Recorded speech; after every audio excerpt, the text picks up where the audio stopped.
En plein scandale du groupe Orpea, le candidat communiste Fabien Roussel propose de mettre fin aux EHPAD à but lucratif. Juridiquement faisable, mais attention au piège.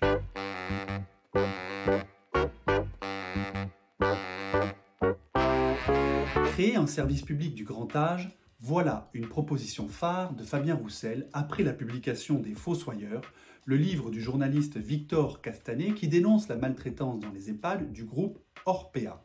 Pour cela, le candidat communiste veut interdire aux EHPAD d'avoir une activité lucrative. Mais comment procéder ?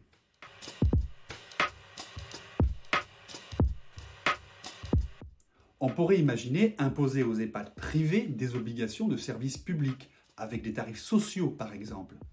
Le secteur privé serait alors soumis à des contraintes importantes et se désengagerait petit à petit face à des EHPAD publics qui leur feraient une concurrence déloyale. Et ça, c'est interdit par les règles européennes.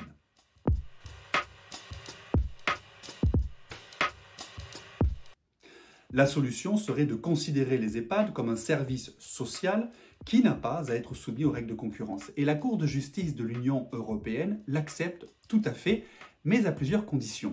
D'abord, les EHPAD devraient être financés par des cotisations déterminées en fonction des revenus, puis offrir à tous le même service, quel que soit le montant des cotisations, et surtout, ces cotisations, elles seraient obligatoires pour tous et payées tout au long de la vie. Plus qu'un simple service public, c'est tout un nouveau système de sécurité sociale pour les personnes âgées dépendantes qu'il faudrait créer.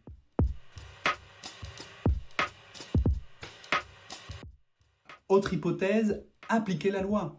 Déjà, il faudrait assurer suffisamment d'inspections au sein des EHPAD, ce qui suppose une augmentation des moyens humains. Mais la loi prévoit des sanctions en cas de non-respect des règles, sanctions qui peuvent aller jusqu'à la fermeture de l'établissement ou une amende allant jusqu'à 1% du chiffre d'affaires réalisé en France. On peut bien sûr modifier la loi pour aggraver les sanctions. Ajoutons les poursuites pénales pour maltraitance sur personnes vulnérables ou non-dénonciation de maltraitance, ou encore la protection juridique des salariés des EHPAD qui dénoncent ces faits.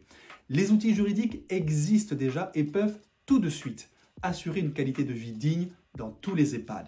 Changer le système peut être une bonne idée, mais le résultat que cherche à atteindre Fabien Roussel peut déjà être atteint par la simple application des lois existantes, si on s'en donne les moyens. Mais il est sans doute plus facile de promettre de changer la loi que de trouver l'argent pour l'appliquer.